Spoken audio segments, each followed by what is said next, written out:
Hermanos en Cristo, muy buenas tardes tengan todos ustedes.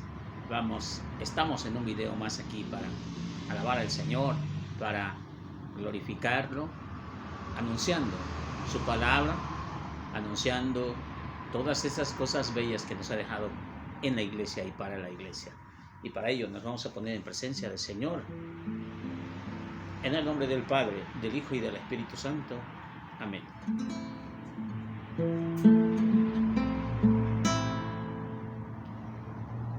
Eres mi protector,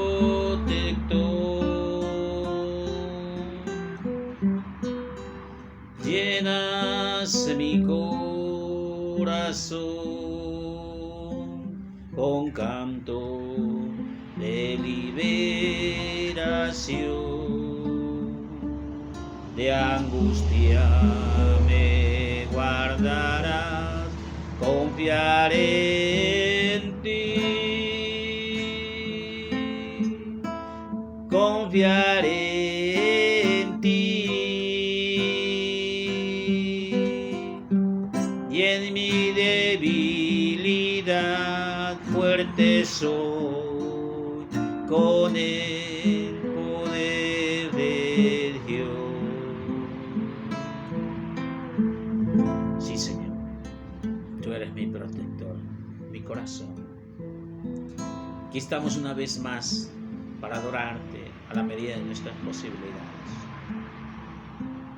En tu santo nombre, para tu gloria y tu alabanza, te suplicamos que fundas en nosotros tu espíritu, para que toda esa palabra, como dice tu escritura, sea el Espíritu Santo que hable por nosotros y no tengamos miedo de nada.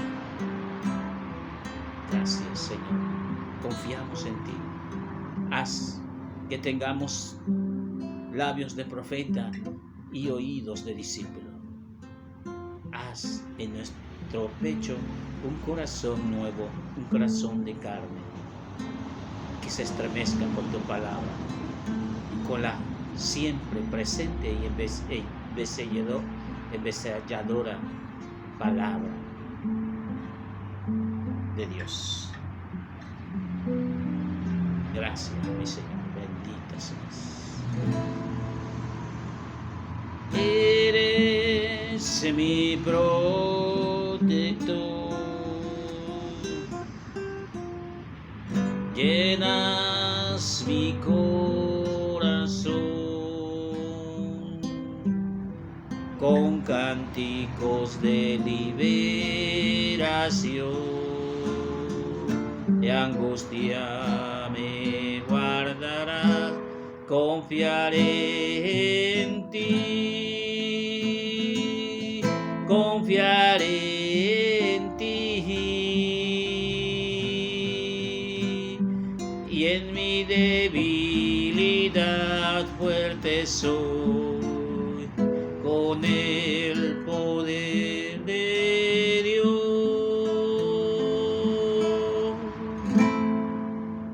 Gloria a ti, Señor Jesús. Hermanos, pues estamos ahora aquí para ver otro documento del Concilio Vaticano II que aparece en este librito. Inmediatamente se llama Lumen Gentium. Seguramente habrás escuchado la Lumen Gentium. Hoy vamos a ir capítulo por capítulo. He estado analizando. No podemos abarcar. A mí me hubiese gustado que tuviéramos un tema por cada libro, pero se me hace muy poco tiempo y poco ético. Tendríamos que analizar más bien capítulo por capítulo. La Lumen Gentium tiene 8 capítulos, 8 videos vamos a estar grabando. Este es el número 1. Y para ello, pues, ya en disposición, iniciamos. Este es el primero de las constituciones. Constitución dogmática. ¿Qué es una constitución dogmática? Algo que tenemos que creer, que nos rige, así como si fuera la constitución política de los Estados Unidos mexicanos, así también la constitución dogmática Dei Verbum, no, en este caso Lumen Gentium. Lumen Gentium, la luz de las naciones. ¿Quién es la luz de las naciones? Pues ya lo sabemos nosotros. Pues Cristo Jesús. Dice, nos complacemos en enviar a todos, nos equivocamos aquí, Cristo es la luz de los pueblos, Lumen Gentium. Cada vez que escuches Lumen Gentium, sabrás que se está dirigiendo a Jesús como la luz de los pueblos. Lumen Gentium. Y esta vez el capítulo 1 tendrá los misterios de la iglesia, la voluntad del Padre Eterno acerca de la salvación de todos los hombres, la misión del Hijo, el Espíritu Santo santificador de la iglesia, el reino de Dios, las diversas imágenes de la iglesia cuerpo místico de Cristo, la iglesia visible y espiritual a un mismo tiempo. Esto concierne al capítulo 1. Desde luego tenemos que hacer una especie de preámbulo. Hay gente que no quiere conocer un poquito más de la palabra de Dios. Hay gente que no le conviene en sus propias convicciones. Quiere hacer las cosas a su manera, a su gusto. Pero desde luego, Dios es un Dios de orden. Por eso, las cosas no se hacen a como yo quiera o como yo las diga. No puedo decir esto sí lo acepto y esto no lo acepto, porque entonces no sería algo cristiano católico. Sería controversial decir que estoy en la iglesia, amo a Cristo, pero no obedezco a la iglesia y al mismo tiempo no obedezco a Cristo. ¿Por qué? Porque la iglesia es Cristo. Nosotros somos parte del cuerpo de Cristo. Somos cristianos, pero no porque tan solo fuimos bautizados por el Espíritu Santo, en el santo nombre del Padre, del Hijo y del Espíritu Santo, sino también porque formamos parte de la iglesia. Pero no tenemos la concentración auténtica y legítima de que yo soy el total, yo soy parte de la iglesia. Por eso muchos se han equivocado y han abandonado a la iglesia, se han convertido en herejes o apóstatas. El apóstata se aparta de la iglesia y la herejía quiere decir que se aleja, pero está en contra de muchas de las cosas que tiene de la iglesia, muchos falsos conceptos. Decíamos en el documento Humane Salucitus del venerado Papa San Juan XXIII que hoy por hoy la sociedad necesita insertar en las venas de la sociedad el don siempre eficaz de la palabra de Dios. ¿Cómo lo vamos a hacer entonces? El Concilio Vaticano II, es decir, el segundo concilio, realizado en lo que hoy se conoce como Vaticano, donde está la Plaza de San Pedro, que es, pues, como dijimos la ocasión pasada, la ciudad más pequeña del mundo. Ahí se realizó en 1962 el Concilio Vaticano II. Como hemos dicho y anunciado, en 1961, desde el 59, el Papa Juan XXIII está como que llevando la batuta para que en el 1962 se inicie, aunque realmente él ya no estuviera con nosotros. El 25 de diciembre de 1961 él pereció y posteriormente, unos meses después, se llevó a cabo el concilio que él había convocado. Y sin embargo, como hemos ya también platicado, ya el concilio estaba ya realizado, simplemente se iba a dar a conocer, se iba a meditar, se iba a tomar en cuenta, pero ya estaba la plantilla, pues nada más se iba a ejecutar, ya estaba todo realizado, ya se había planteado, ya se habían reunido en los sínodos, los apóstoles y todo, simplemente era reafirmar. Muy bien.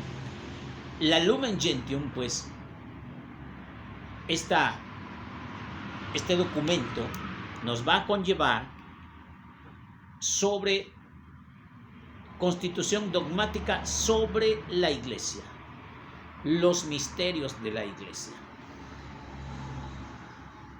Cristo, que es la luz de los pueblos, y por ello encarnado el Evangelio, ha querido que sea llevado a todos los rincones del mundo, dice Marcos 16:15. Es esa luz que resplandece sobre la faz de la Iglesia.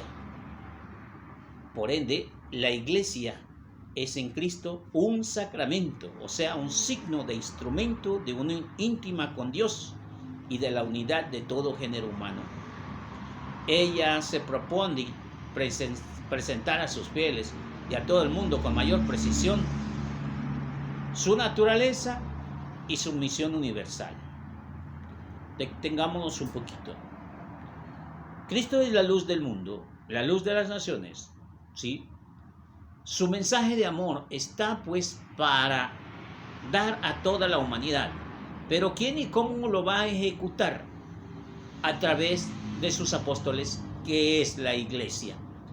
Por eso Marcos 16:15 está enviando Jesús a sus apóstoles. Ya lo estaremos determinando en otros puntos, pero definitivamente es Jesús que anuncia. Hay gente que no entiende todavía el asunto de la Iglesia. Yo tengo una relación con Cristo y Cristo no es una religión. Quizá abordaremos el tema de la religión en otro punto o en otro segmento, pero es importante que sepas que Jesús, el Hijo de Dios, que siendo Dios auténtico, Dios de Dios, luz de luz, fundó una iglesia.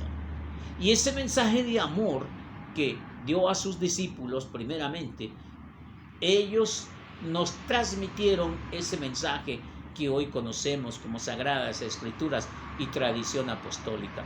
De manera verbal y de manera escrita, esos mensajes nos han llegado hasta nosotros. No sin ello haberse afectado a través de que la humanidad, cada quien, como dije al principio, cada quien tiene su propia versión y no da cavidad a una unicidad, a un solo cuerpo, sino que cada quien quiere y pretende un Cristo, pero con diferentes cuerpos. Eso no es posible. Por eso la Iglesia está llamada a revelar su naturaleza y su misión universal. Son misterios de la Iglesia. Lo estaremos llamando como misterios, pero ese misterio estará impregnado de la preciosa sangre de Cristo y de la suave brisa del Espíritu Santo.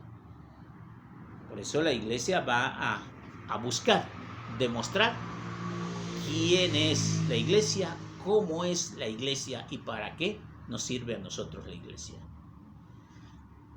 Por ejemplo, dice: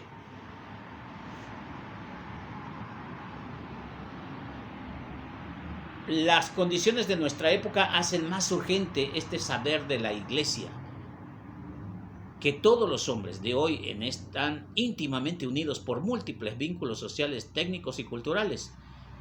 Consignan también la unidad completa. A pesar de que cada quien tenga diferente cultura, diferente idioma, diferente forma de ser y transmitir la palabra de Dios, no debe de ser motivo para discusiones, tampoco para diferencias religiosas. Hay un solo evangelio, hay un solo Señor Jesucristo, un solo Salvador, un solo Dios que está en todos y en todos. Una sola iglesia, una sola fe, dice la carta de los Efesios. Así es que, a pesar de las diferencias culturales, tendremos que creer en un solo Dios verdadero, bajo el amparo de una sola iglesia. Punto número 2. La voluntad del Padre Eterno acerca de la salvación de todos. Hoy en día, cada quien cree tener la verdad. Busca cada quien su manera de ver más cómodas las cosas y para allá se va. No me gusta esto, sí me gusta esto, de momento no me interesa esto, pero a mí me gusta Cristo a mi manera y a mi gusto. Pienso yo que eso es no hacer la voluntad de Dios, sino hacer mi voluntad.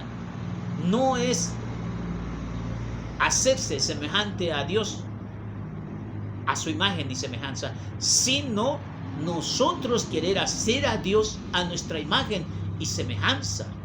Es decir, no es que yo quiera someterme a Dios, es que Dios se tiene que someter a mi gusto y a mi antojo. Por eso no me gusta ir con la iglesia católica porque tiene sacerdotes pedrastas. Me gusta ir mejor con los testigos de Jehová porque se visten bonito. No me gusta que allá los sacerdotes no se pueden casar, por eso mejor me voy con los presbiterianos. Ellos sí se pueden casar, tener hijos y llevar una vida muy cómoda. No me gusta que en la iglesia se va a confesar. Yo me confieso al aire libre con mi Señor. Yo no me confieso con pecadores. Y así podemos anunciar y decir. En cuanto a la iglesia cada quien le va a buscar un nombre a su gusto. Yo me llamo Pentecostal porque nací el día de Pentecostés. ¿Sí? No es cierto, hermano. Los pentecostales apenas tienen, si acaso, van a cumplir su primer siglo, su primer año, a través de unas rebeliones entre ellos mismos. Y resulta que a partir de 1920-29 empieza precisamente lo que hoy conocemos como pentecostalismo o evangélicos pentecostales, evangélicos bautistas, toda esta serie de sectas o grupos que se dividen de uno mismo, que es difícil ya compactar. Sí es cierto que el Concilio Vaticano va a hablar de la unidad de los hermanos en Cristo, pero no se refiere a este grupo cada vez más agresivo, cada vez más apóstata, cada vez más sectario, cada vez más difícil de tratar.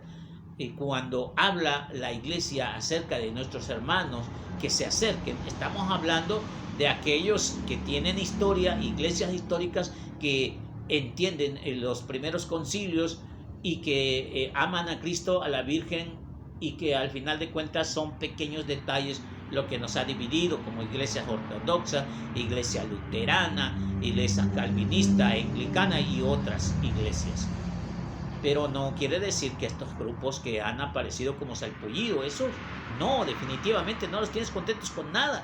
Y uno dice una cosa y otro dice otra cosa, como la chimoltrufia, a veces dicen una cosa, a veces dicen otra y te la cambian y te la creen porque no es a veces su propia convicción, sino es la convicción de algún líder que le llaman entre comillas pastor.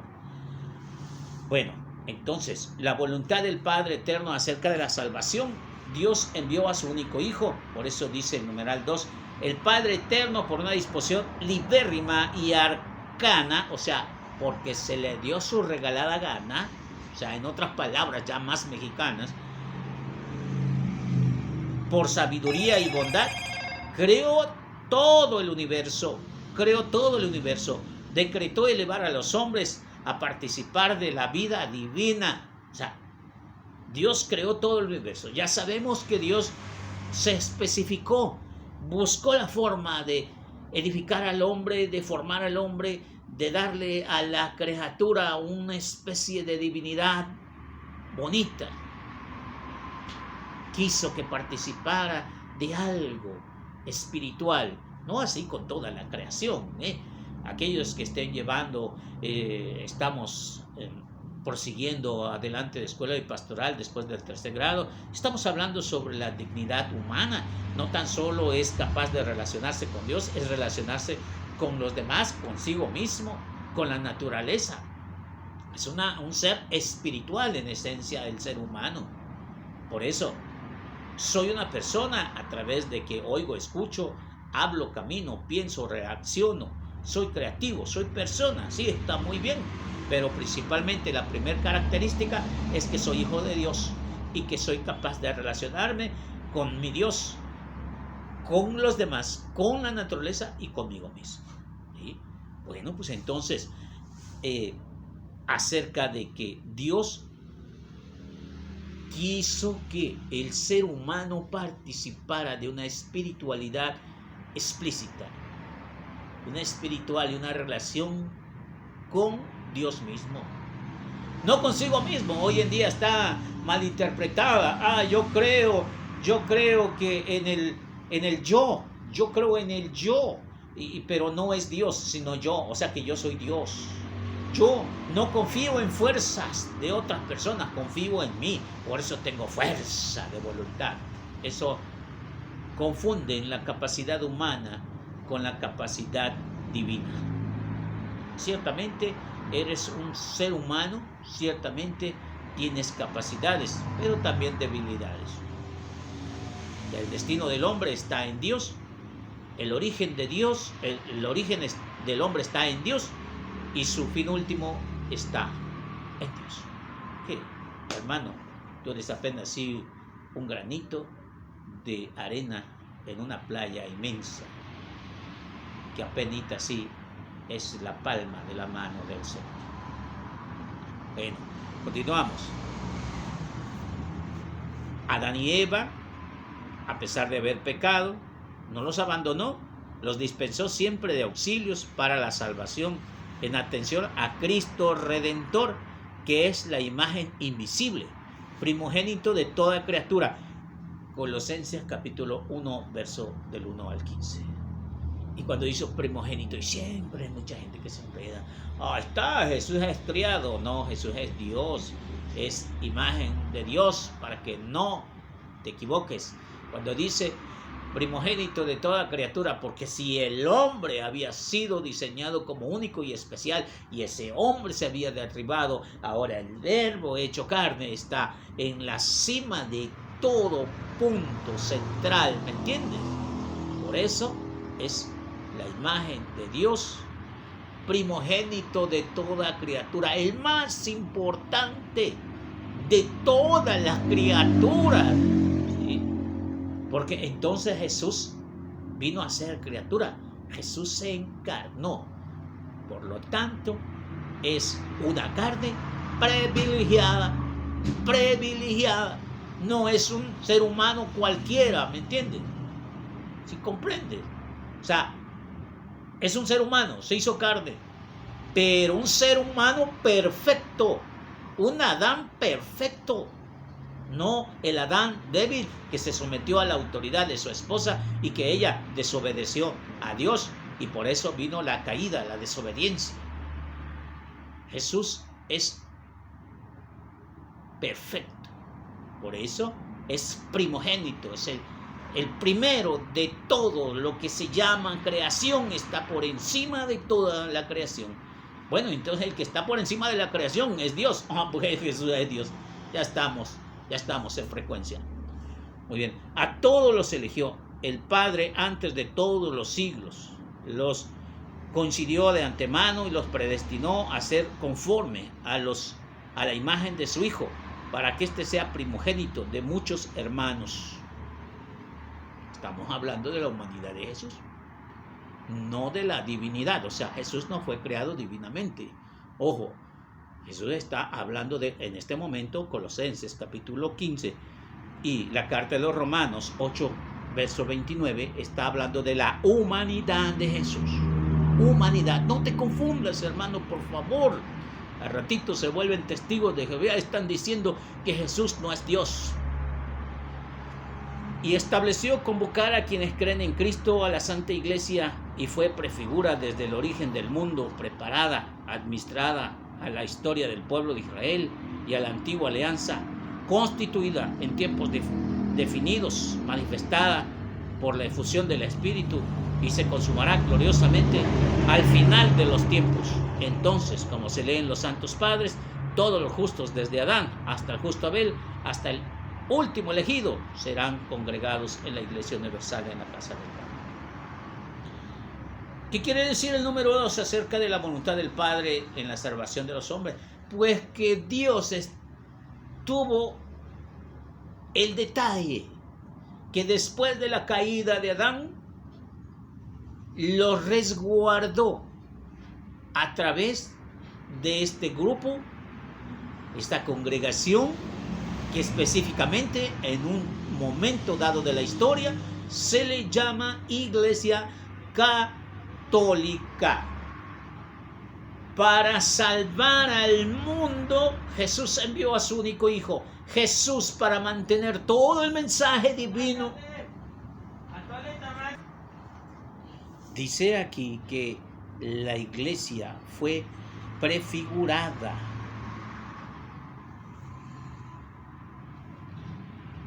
Dice la iglesia, ya que fue prefigurada desde el origen del mundo, preparada, constituida en tiempos definitivos y manifestada en la efusión del Espíritu. La iglesia no es invento de hombres. Se han equivocado algunos buenos predicadores, pero buenos para predicar la mentira. Han fanatizado a muchas personas donde dicen que la iglesia fue creada por hombres. Anticipadamente estábamos hablando de que Dios creó al hombre y lo hizo un ser espiritual. Luego entonces creó una especie de forma de vida en el Antiguo Testamento bajo el amparo de una antigua alianza.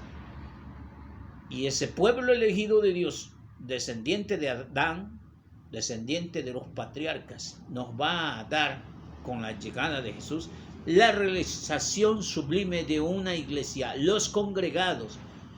No aparece aquí la etimología, pero eclesia quiere decir los congregados en el nombre de Cristo Jesús. Por eso hoy en día cualquiera que se congrega en el nombre de Dios, ahí está. Mateo 28, 18, 19, 20 dice: donde quiera que se reúnen 2 o 3 personas y están de acuerdo, ahí estoy yo. Y estando Cristo, pues ya le hicimos, ya todos somos cristianos, que tan chulo. Así no es. Así lo han predicado, así lo han escuchado, así se ha escuchado de muchos predicadores falsos profetas, que buscan en su momento el interés personal, sobre todo económico, del diezmo y otras comodidades. La iglesia está fundada por Cristo Jesús. Toda la prefigura del Antiguo Testamento en esa antigua alianza recae en la nueva alianza. Es lo que no le gustaba mucho a judíos. Los primeros seguidores de Jesús, y Jesús mismo es judío, pero para que se comprenda, Jesús mismo en su forma de actuar y decir y expresar las cosas está diciendo de una realización del Antiguo Testamento al Nuevo Testamento.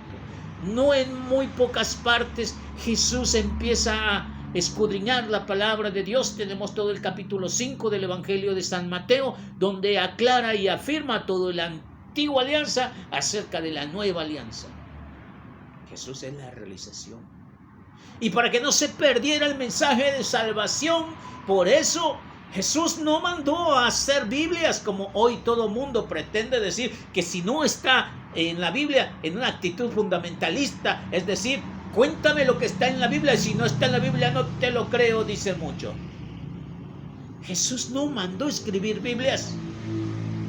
Jesús predicó, porque Él es el Verbo encarnado. Llamó a los suyos, dice Marcos 3:15, 3:13, los llamó y los ungió, les dio dones, les transmitió poderes. Y luego dicen los hermanos que no es posible que en la iglesia católica se perdonen los pecados, porque Jesús no, dicen ellos con dolor en el corazón, Jesús no transmite poderes. Equivocación. Cada vez que se llame a los apóstoles, Jesús le estará recordando a todo aquel que tiene duda que verdaderamente Jesús da poderes o transmite de su poder a quienes les sirven. Podrán comer veneno, beber veneno y no morirán. Expulsarán demonios, perdonarán pecados, esos y muchas otras cosas más. Pero para que no se perdiera la esencia, Jesús forma una iglesia. Su iglesia son sus apóstoles. Es la iglesia apostólica que viene desde Cristo hasta la fecha. Si alguien puede comprobar que la iglesia donde está asistiendo, la iglesia que visita enfermos, que da el diezmo a las viudas, entre comillas, ¿sí? Si alguien puede comprobar que esa iglesia viene desde Cristo, entonces yo me pasaría fácilmente con ellos. De allá vengo, hermanos míos. No hay allá, no hay más allá más que mentiras. La única verdad se encuentra en la Iglesia Católica y en su gran fundador, en su gran maestro, en el Hijo de Dios vivo e encarnado, que dio a conocer estas verdades. Punto número 3, misión y cometido de la Iglesia. Vino por tanto el Hijo enviado del Padre, quien nos eligió Él antes de la creación del mundo y nos predestinó a ser hijos adoptivos, porque se complació en restaurar en Él todas las cosas. Somos hijos de Dios por decisión de Dios a través del Hijo. Así pues, Cristo cumplió toda la voluntad del Padre, inauguró en la tierra el reino de los cielos. Atención, Jesús inauguró en la tierra el reino de los cielos. Nos vamos a encontrar con esta palabra cada vez que mencionemos la Iglesia Católica. Les duela o no les duela, les guste o no les guste. Esa es una verdad infundada por el Espíritu Santo. Y si tú no la quieres aceptar, hermano mío, yo no sé a dónde va a llegar tu creencia vacía y hueca si no es la verdad de Cristo. ¿Te das cuenta que la iglesia no está fundada por hombres? Está fundada por Cristo y dirigida por el Espíritu Santo y anunciada y administrada por Dios Padre. Nos reveló el misterio y su obediencia realizó la redención de la iglesia. La iglesia o reino de Cristo, ojo, la iglesia o reino de Cristo presente actualmente en el misterio por el poder de Dios, crece visiblemente en el mundo. ¿Se entiende? Te lo pongo con manzanitas. Dios Todopoderoso crea el mundo, crea al hombre, el hombre cae, les manda un redentor que se llama Jesús, para que ese mensaje de parte de Dios, ya no por los profetas, dice Hebreos 1:1, de muchas maneras Dios habló a los hombres, a los patriarcas, por medio de visiones. Pero en este tiempo, que son los últimos, nos ha hablado por medio del Hijo, de su Hijo. ¿Qué más quieres que te explique, hermano? Jesús prepara a sus apóstoles y los envía a predicar. Esa se llama Iglesia Católica. Recibió diferentes nombres. No nos vamos a meter ahorita en detalles, pero al principio se llamaban nazarenos, se llamaban los de la luz, y por ahí en Antioquía por primera vez se le llamaron cristianos, pero vino el mismo Justino y dijo que donde está la iglesia, ahí está Jesucristo. Por lo tanto, la iglesia es universal. Nos explica el ex pastor, ahora ya católico, Fernando Casanova, que precisamente no es que la iglesia se llame católica porque no es su nombre, es una misión, es su esencia. Es que Dios es universal, Dios acepta a todos.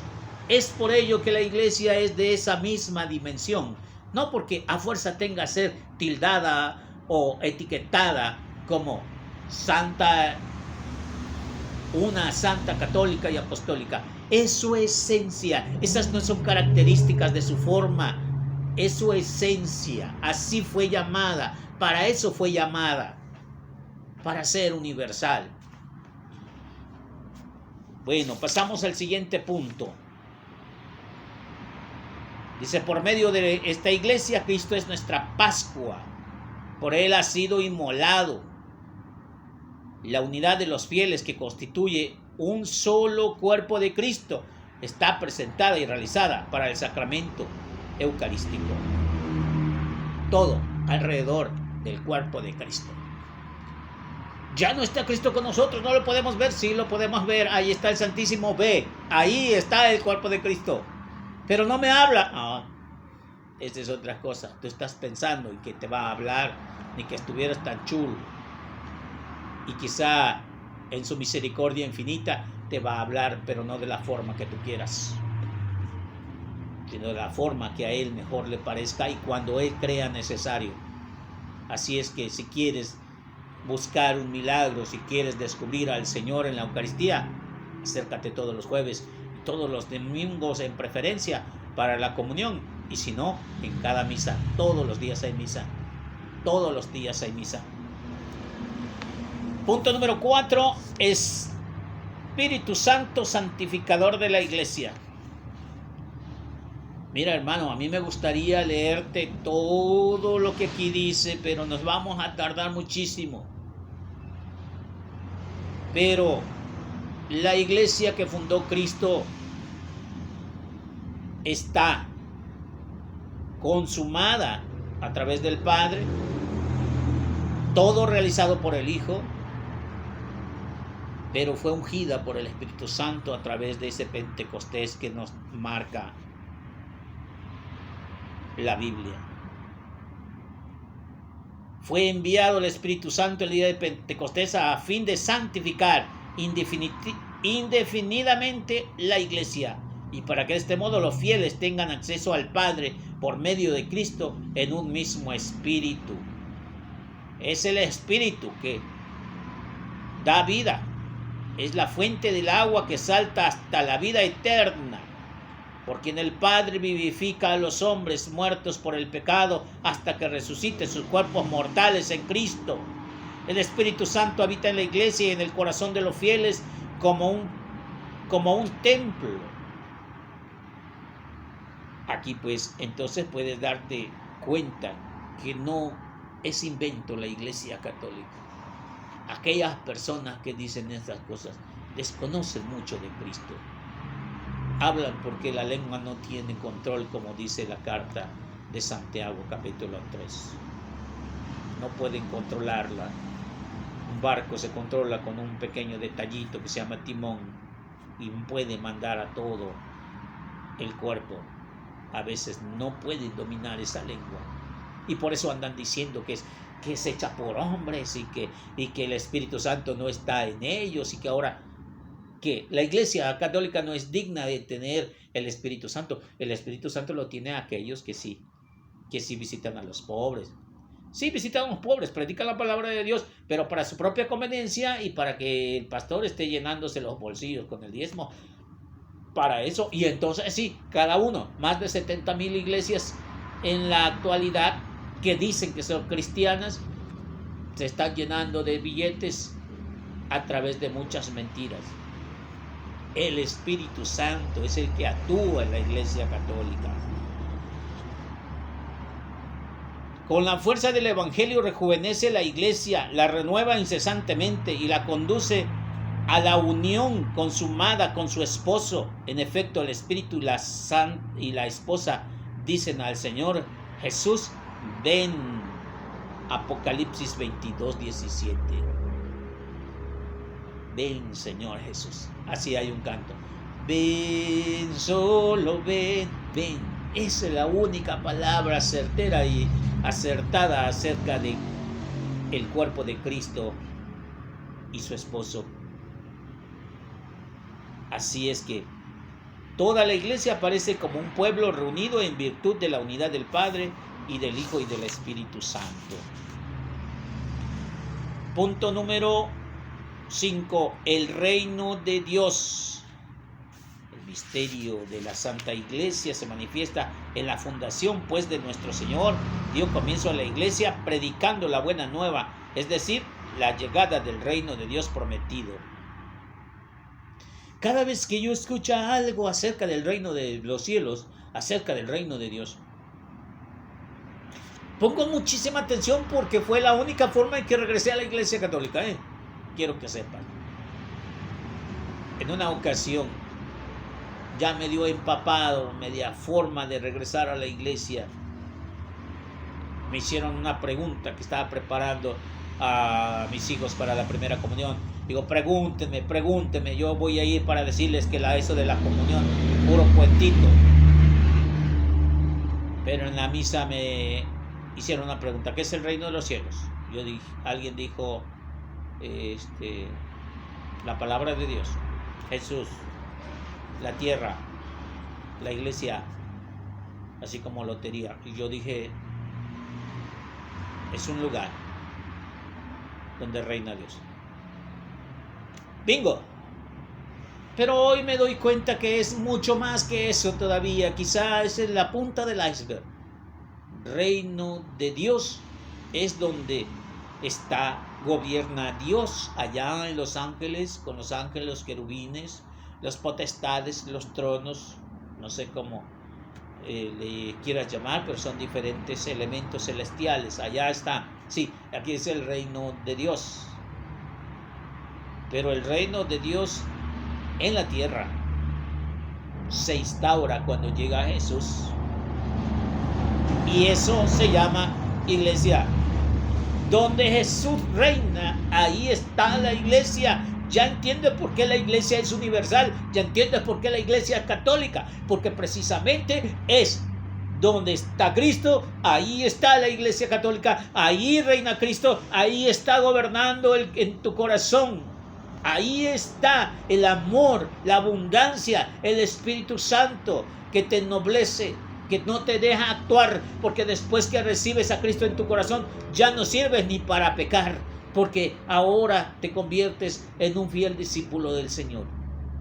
Ahora entiendes, el reino de Dios, no tan solo en los cielos, también en la tierra.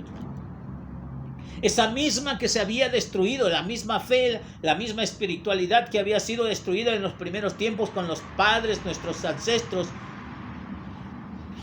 principalmente Adán y Eva, y luego toda esa esencia que viene recorriendo, pero llegando el momento, llegando a la madurez de los tiempos, dice la carta de las Gálatas 4:4, Dios envió a su Hijo en el seno de una mujer,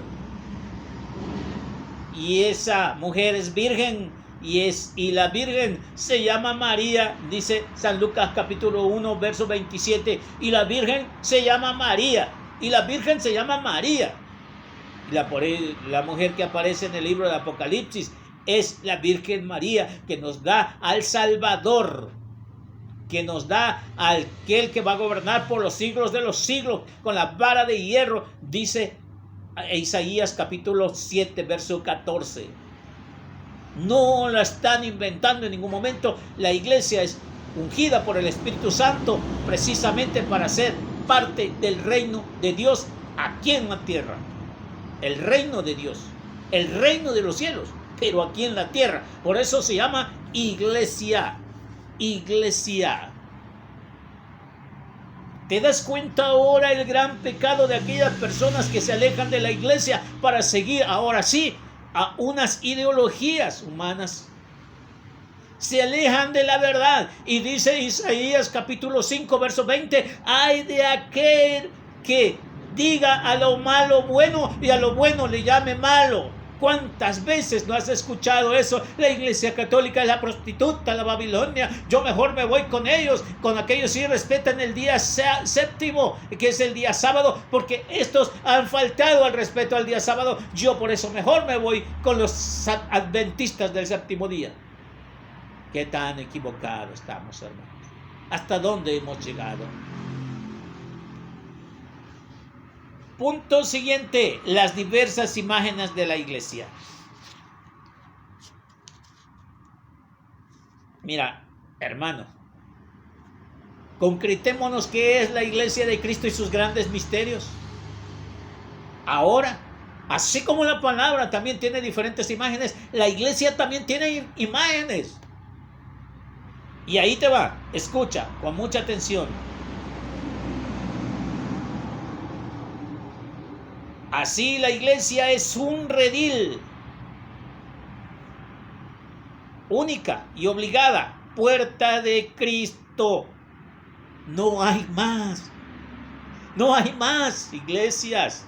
Jesús decía, tú eres Pedro y sobre ti edificaré mi iglesia. Sentido singular, no plural. No dijo mis iglesias. No hay muchas iglesias. No hay muchos salvadores. No hay muchos bautismos. Hay una sola iglesia. Es también la grey de la que el mismo Dios se profetizó al pastor de los pastores.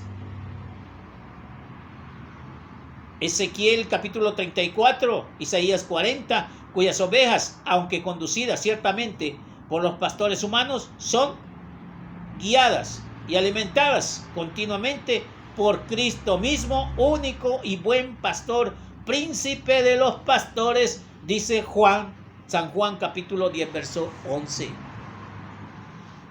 No hay más pastores, hermano, te han engañado. A estos pastores que se dedican a trasquilar ovejas, supuestamente les dan una especie de alimento, como alimento de engorda, adulterado para que se pongan gorditas con dinero, y luego van y se los quitan, y luego le dicen que si no dan diezmo le están robando a Dios. Estas y muchas patrañas son inventos. Y luego dicen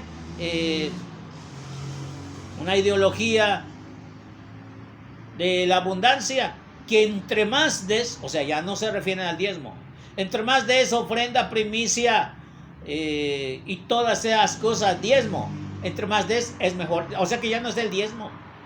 Ahora están buscándole a otro precio, así como Hacienda sube el 16% de IVA, que antes era 8 y luego 10 y luego 12 y ahora ya son el 16%. Ahora, como que ellos ya no les ajusta el 10%. Ya quieren más, por eso ya no se ajustan al diezmo. Ahora quieren primicia, ahora quieren ofrenda. Y además ciertas cooperaciones. Qué bárbaro, no tiene llenadero. Por eso, quien es el único pastor es Cristo Jesús.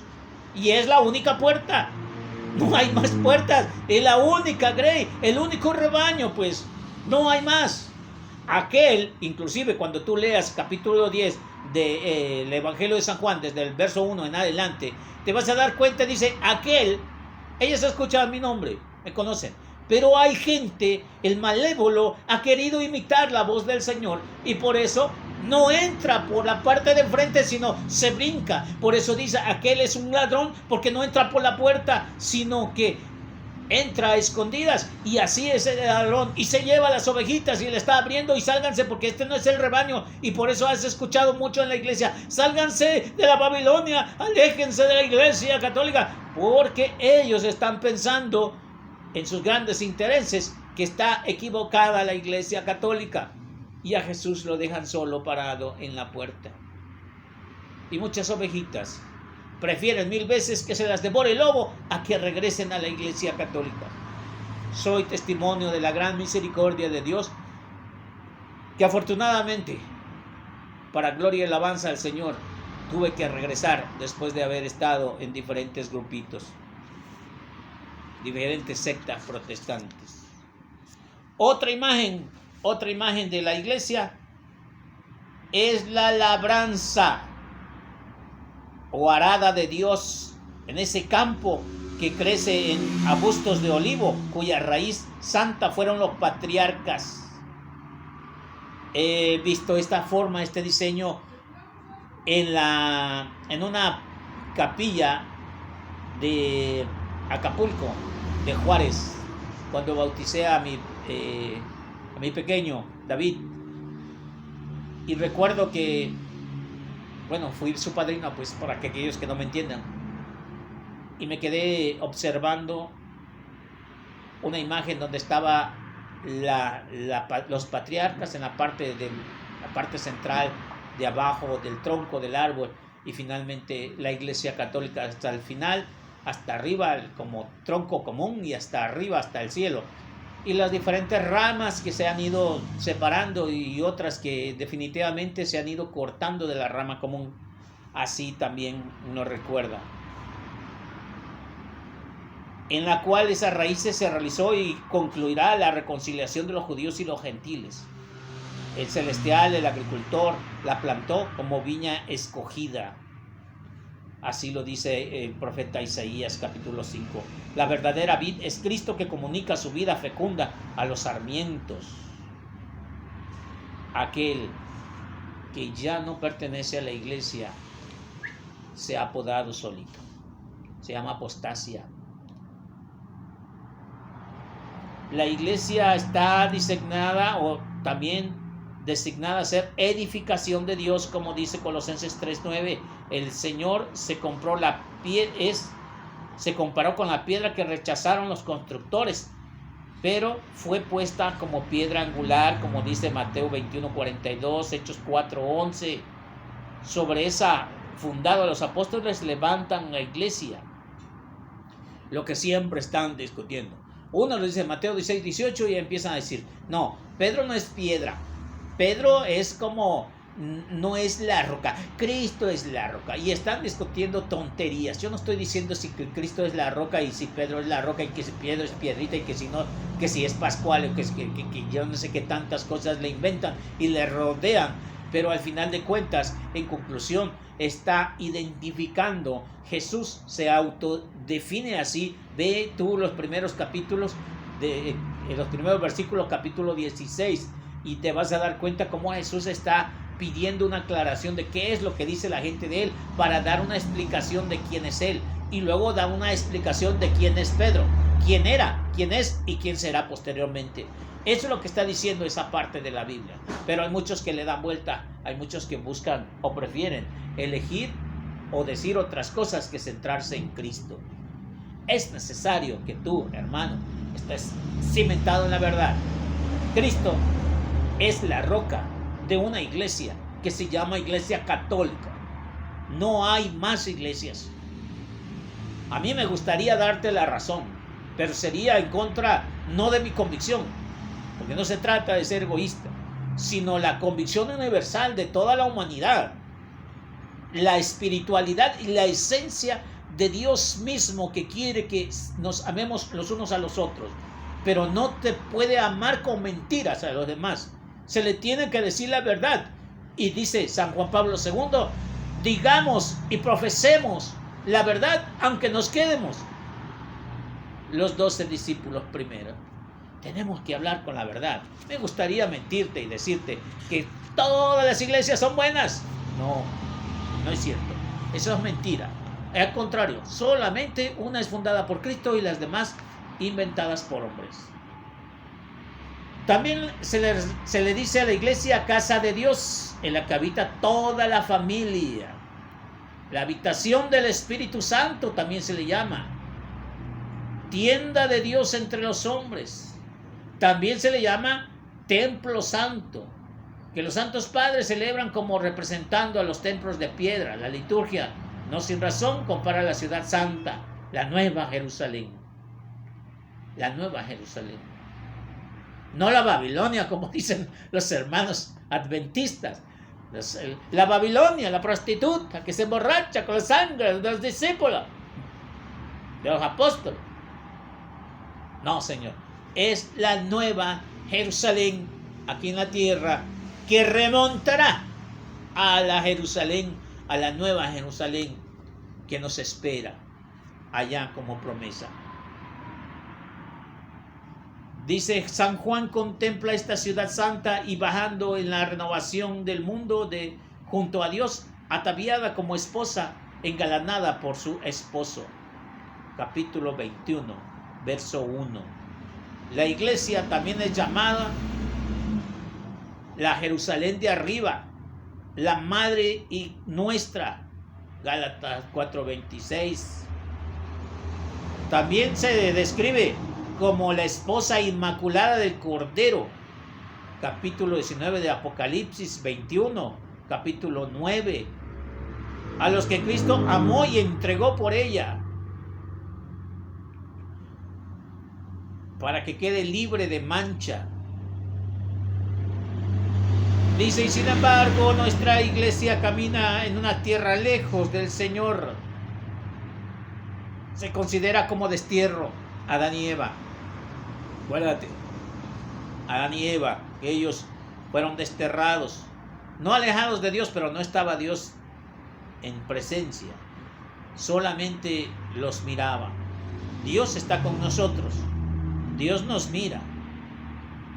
De hecho, Dios, quien tiene comunicación con Dios, Dios se comunica, pero hasta que no muéramos podemos encontrar la realización completa, el encuentro personal con Cristo vivo. La iglesia, cuerpo místico de Cristo.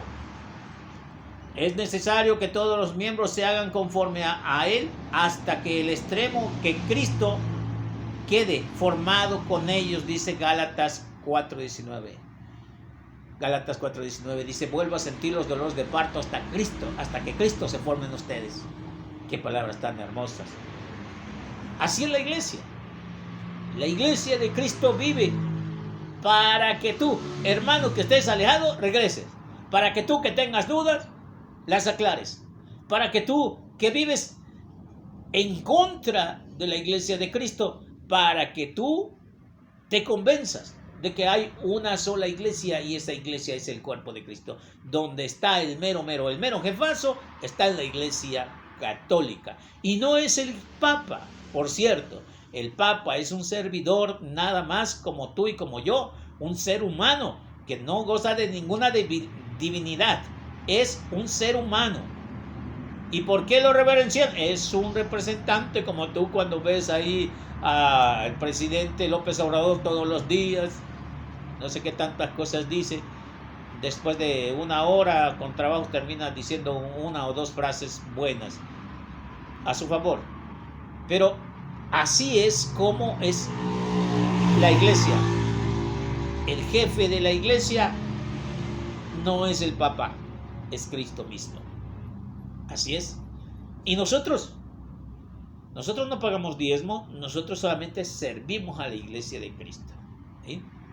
Oye, pero ustedes también pidan dinero. Sí, pero la iglesia de Cristo, si tú no sabías, la iglesia de Cristo desde el año 1 se registraron cuántos apóstoles eran y cuántos morían. Así de esa misma manera los discípulos y luego posteriormente todos aquellos que se bautizaban en el nombre de Cristo, se guardaba un archivo hasta la fecha de hoy. Cuando llegó el comunismo, cuando llegaron los gobiernos republicanos, dijeron aquí hay una lana, aquí hay que registrar a los niños y nos dan dinero. La iglesia católica nunca cobró dinero, nunca ha cobrado dinero. Esas son apenas unas contribuciones pequeñas para precisamente para pagar secretarios, archivos, todo.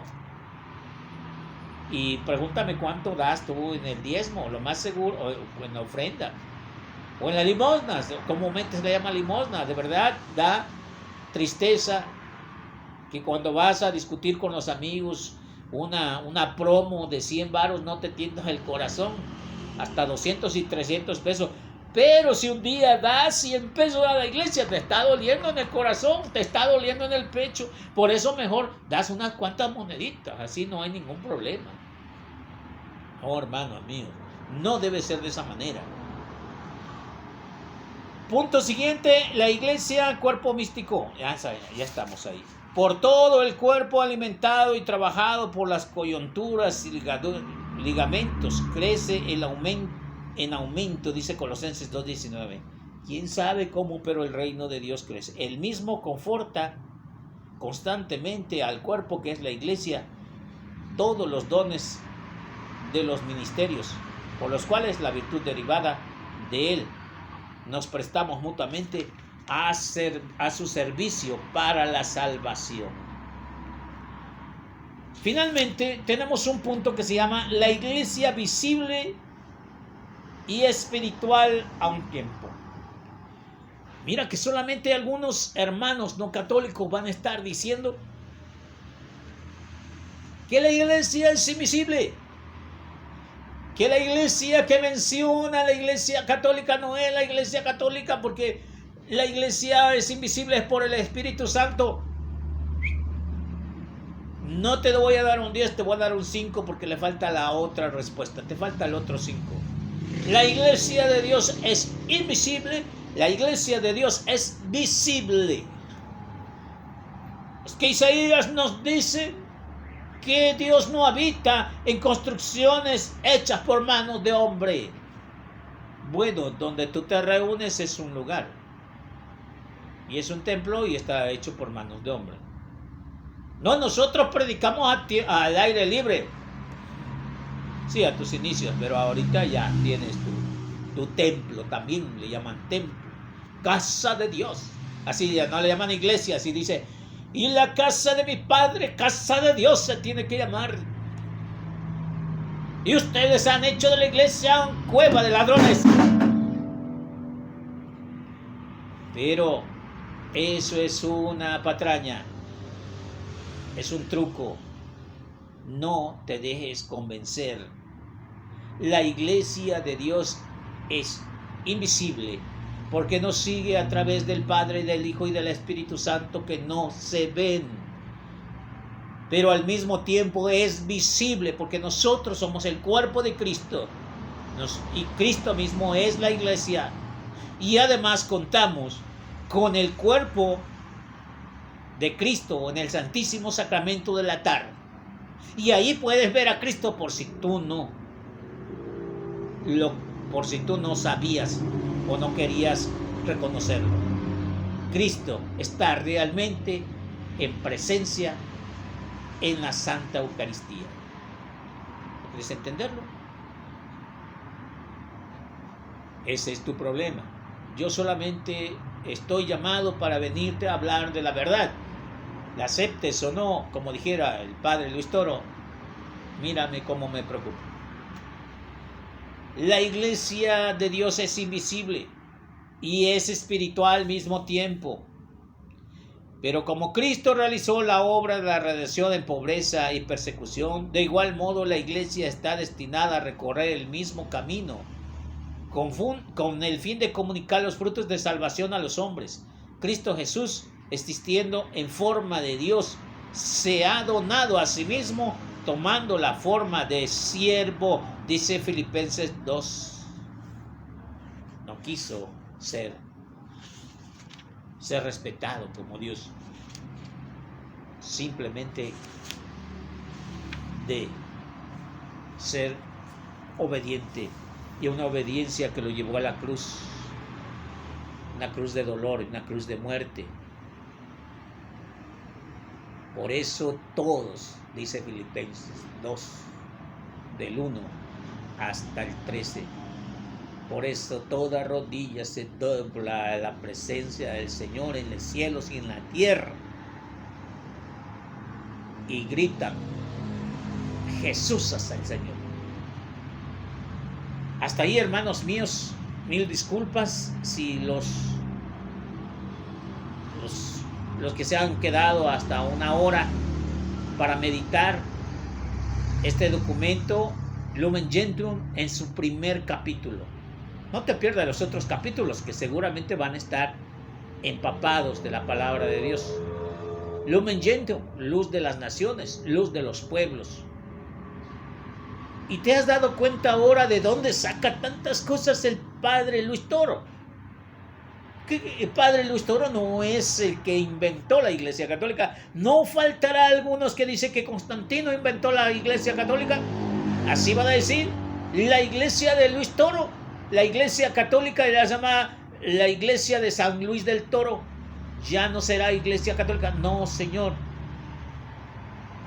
El padre Luis Toro no es más que un sacerdote que expone las verdades que están escritas en la Biblia y resaltada en los documentos apostólicos de los santos papas que nos han llegado a nosotros a través de los concilios, esos documentos. Y en este caso, una constitución dogmática. Dogma, es decir, se tiene que creer porque ya se meditó. Constitución dogmática, Lumen Gentium, capítulo 1. A Jesús por María, Ave María.